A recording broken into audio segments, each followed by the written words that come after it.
You're watching How Leap. Let's see how to send GIFs in iMessage on your iPhone.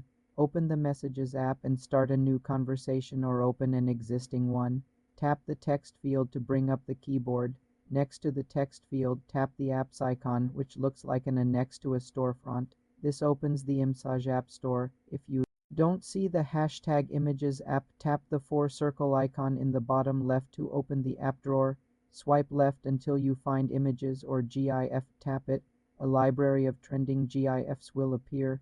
You can browse categories or use the search bar at the top to find a specific GIF. Tap any GIF to preview it. To send, tap the blue upward arrow. Next to the preview, the GIF will be sent instantly in the chat. You can also access GIFs directly from the keyboard in iOS 17 and later. With the keyboard open, tap the GIF button that appears above the keys, then search and send. To save a GIF you receive, press and hold on it, then tap Save. This adds it to your Photos app.